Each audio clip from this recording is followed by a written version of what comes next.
बिस्मिल्लाहिर्रहमानिर्रहीम। मैं हूं हाफिज़ एहसान अहमद और आपके साथ एक नए प्रोग्राम के अंदर एनालिस्ट बाइट के अंदर आज हम बात करेंगे पाकिस्तान के अंदर जो प्रैक्टिस एंड प्रोसीजर एक्ट 2023 है।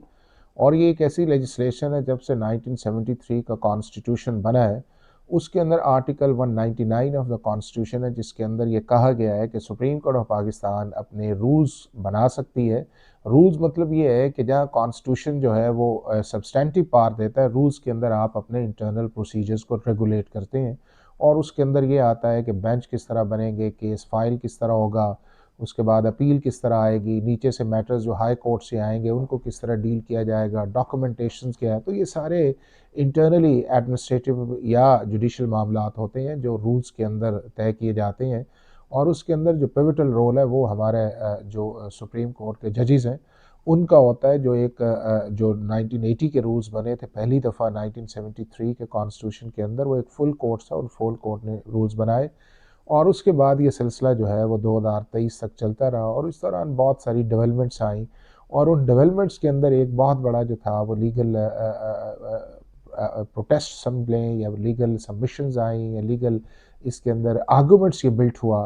कि अब एक वक्त ऐसा आ गया है कि जो सुप्रीम कोर्ट ऑफ पाकिस्तान की आर्टिकल 184(3) की पास है उसको रेगुलेट किया जाए। चूँकि उसकी बुनियादी वजह यह थी कि सुप्रीम कोर्ट ऑफ पाकिस्तान जो था उसका जो सुओ मोटो जुरिस्डिक्शन था जो 1973 से लेके अगर आप कहें तो 1993 तक एक बड़ा limited supreme court of Pakistan cognizance लेती रही। फिर 93 से ऑनवर्ड्स जो है इसके अंदर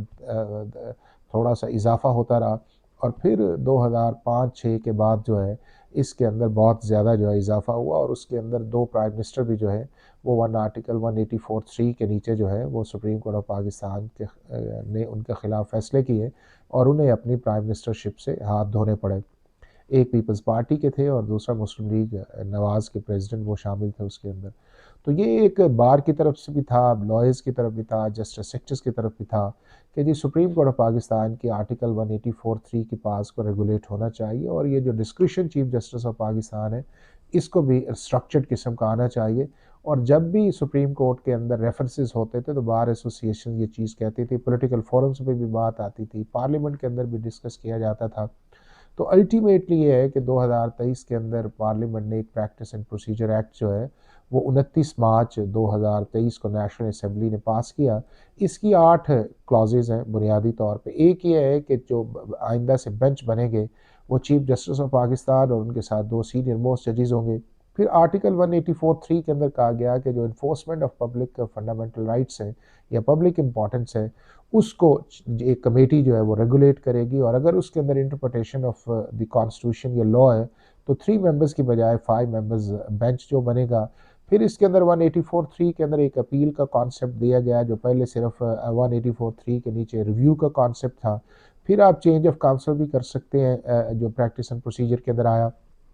फिर हमारा जो लॉयर्स थे या जस्टिस सेक्टर्स थे या लिटिगेंट्स थे कि सुप्रीम कोर्ट के अंदर केसेस जो है वो लगते नहीं हैं। और वो फिर कहा गया कि जी अगर 14 दिन के अंदर अगर कोई इंस्टीट्यूशन आती है तो 14 दिन के अंदर वो केस लगेगा। तो एक ये 8 क्लॉजेस थे या सेक्शंस थे जो प्रैक्टिस एंड प्रोसीजर एक्ट के अंदर बनाए गए। इसको 30 और ये आर्टिकल 191 ऑफ द कॉन्स्टिट्यूशन के नीचे ये पार्लियामेंट ने इसको लेजिस्लेट किया और ये पाकिस्तान के अंदर पहली दफ़ा हुआ कि 191 के अंदर लेजिस्लेशन की गई। और 30 तारीख को मार्च को सेनेट ऑफ पाकिस्तान ने इसको अप्रूव किया और ये फिर मामला आर्टिकल 75 के नीचे प्रेसिडेंट ऑफ पाकिस्तान को गया। प्रेसिडेंट ऑफ पाकिस्तान ने इसको रिटर्न किया और फिर जो आर्टिकल 75 के अंदर एक प्रोसेस है जॉइंट सेशन का, 10 अप्रैल 2023 को जॉइंट सेशन की मीटिंग हुई। उस मीटिंग के अंदर जॉइंट सेशन ने पास किया। लेकिन 13 अप्रैल 2023 को सुप्रीम कोर्ट ऑफ पाकिस्तान के अंदर ये केस फिक्स हुआ और इसका बिफोर गैजेट नोटिफिकेशन के सुप्रीम कोर्ट ऑफ पाकिस्तान के 8 मेंबर्स बेंच ने इसके ऊपर स्टे दिया। 20 अप्रैल तक वो 10 दिन पूरे होने थे। 21 अप्रैल 2023 को इसको गैजेट नोटिफिकेशन कर दिया गया और उसके बाद एक फर्स्ट वीक ऑफ मई के अंदर हेयरिंग हुई और उस जो स्टे ग्रांट किया गया था 8 मेंबर्स बेंच का, इसकी कंटिन्यूटी के अंदर वो उसको कंफर्म किया गया और मामला जो है वो अगस्त तक छोड़ दिया गया।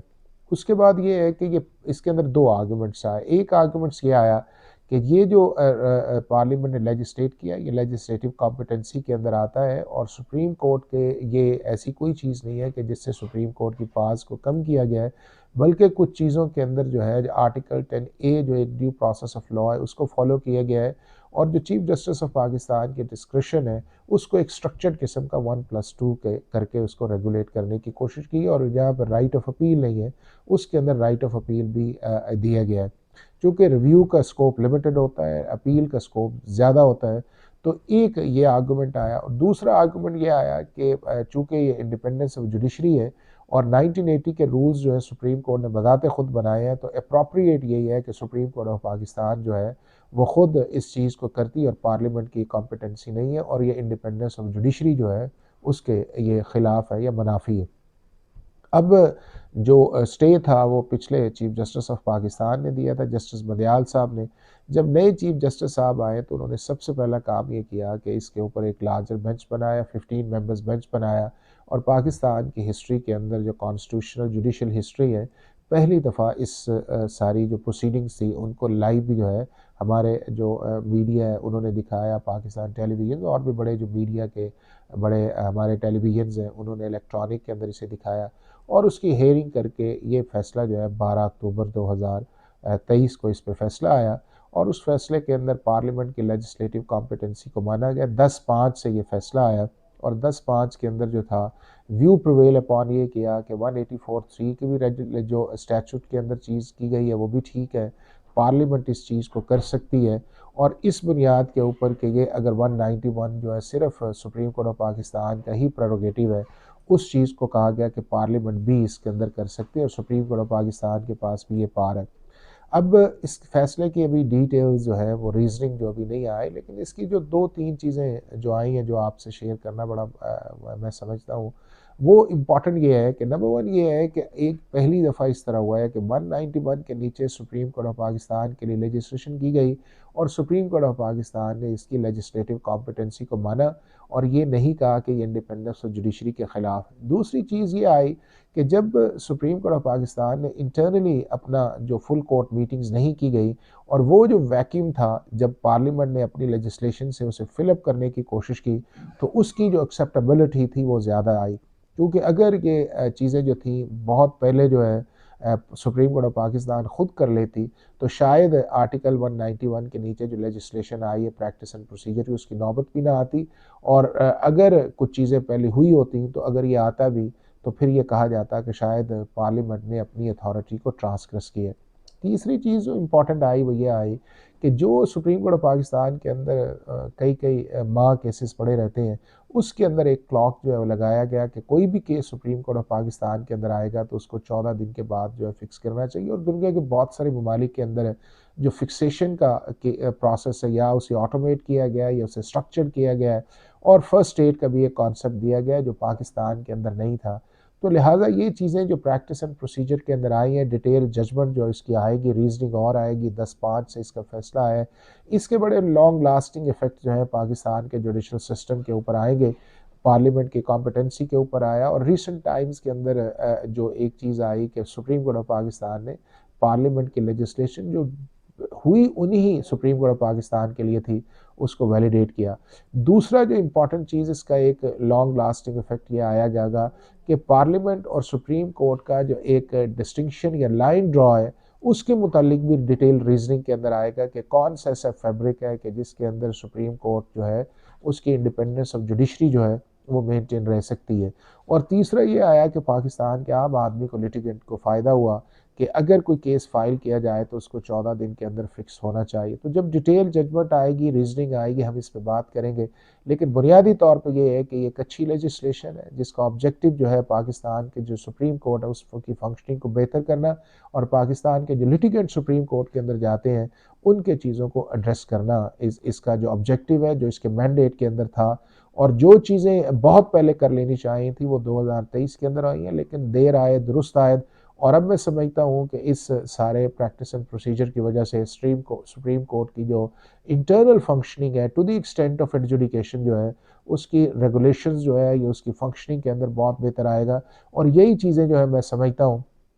कि हमारे हाई कोर्ट्स के अंदर भी जो है जो फिक्सेशन ऑफ बेंच है या कॉन्स्टिट्यूशन ऑफ बेंच है, ये जो प्रैक्टिस आर्टिकल 191 के नीचे सुप्रीम कोर्ट ऑफ पाकिस्तान के अंदर आई है, इसको भी होना चाहिए। और वहाँ पे भी जो चीफ जस्टिस की डिस्क्रिप्शन है उसको स्ट्रक्चर्ड रेगुलेट किया जाना चाहिए और उसकी भी एक कमेटी होनी चाहिए कि जो केसेस का फैसला करे। और एक और चीज़ इंपॉर्टेंट करनी चाहिए कि हमारी जो सुप्रीम कोर्ट या हमारी हाई कोर्ट्स हैं, इन्हें अपने पूरे जुडिशल सिस्टम को देखना चाहिए और इसके अंदर ओवरहॉल जो है वो एक मेजर सर्जरी की रिक्वायर्ड है लेजिस्लेशन के कॉन्टेक्स्ट के अंदर, इंटरनल फंक्शनिंग के कॉन्टेक्स्ट के अंदर, चूँकि यही वो वजह है कि जिसके अंदर हम मॉडर्न टेक्निक्स को, टेक्नोलॉजी को, लेजिस्लेशन को, कोऑर्डिनेशंस को और अपनी जो आउटडेटेड चीज़ें हैं उन्हें साइड पर करके अपने मुल्क की जुडिशरी को आगे लेके जा सकते हैं। और जिसका अल्टीमेट ऑब्जेक्टिव ये होगा कि पाकिस्तान का आम आदमी वो समझेगा कि पाकिस्तान की जुडिशरी जो है वो एफिशिएंट भी है, रिस्पॉन्सिव भी है और उसके अंदर एक ट्रांसपेरेंसी और मेरिट जो है वो प्रिवेल करता है। जब प्रोसीडिंग्स चल रही थी प्रैक्टिस एंड प्रोसीजर एक्ट 2023 के ऊपर कि क्या ये एक वैलिड लेजिस्लेशन है, ये पार्लियामेंट की कॉम्पिटेंसी है, ये चीफ जस्टिस की पावर्स इससे कम तो नहीं होती और इंडिपेंडेंस ऑफ जुडिशरी का कोई क्वेश्चन तो नहीं है, तो उसके ऊपर जो मौजूदा चीफ जस्टिस है काजी फायज़ ईसा साहब, उनकी बड़ी ऑब्जर्वेशंस आई थी और उन ऑब्जर्वेशंस के अंदर पाकिस्तान के अंदर पहली दफ़ा चीफ जस्टिस ऑफ पाकिस्तान ने कहा कि मैं अपनी जो डिस्क्रिप्शन है या पावर है उसे स्ट्रक्चर्ड करना चाहता हूँ और मैं कोई अनब्रिडल्ड किस्म की चीज़ें एक्सरसाइज नहीं करना चाहता। और वही चीज़ें जो है वो अल्टीमेटली ट्रांसलेट हुई इस सारी प्रोसीडिंग्स को कल्मिनेट करने के अंदर। और पार्लियामेंट की जो लेजिस्लेशन थी जिसके ऊपर ये कहा गया था कि चीफ जस्टिस ऑफ पाकिस्तान की पावर्स कम करके इंडिपेंडेंस ऑफ जुडिशरी जो है वो इफेक्ट हो रही है, वो चीफ जस्टिस ऑफ पाकिस्तान ने खुद ही उसके ऊपर अपने कमेंट्स भी दिए, ऑब्जर्वेशंस भी दी और कहा कि स्ट्रक्चर्ड डिस्कशन जो है किसी भी इंस्टीट्यूशन के लिए बेहतर होती है। अब यही चीज़ जो है मैं समझता हूँ कि हमारे जो हाई कोर्ट के चीफ जस्टिस भी हैं उन्हें भी लीड करना चाहिए और वहाँ के ऊपर भी एक स्ट्रक्चर्ड किस्म की जो डिस्कशन है उसका एक फार्मूला जो है वो आना चाहिए, चाहे वो अपने high court rules and orders के अंदर अमेंड करके और वहाँ के भी ऊपर भी 1+2 की एक कमेटी बनाएं और अर्ली फिक्सेशंस के प्रोसेस के अंदर जाएं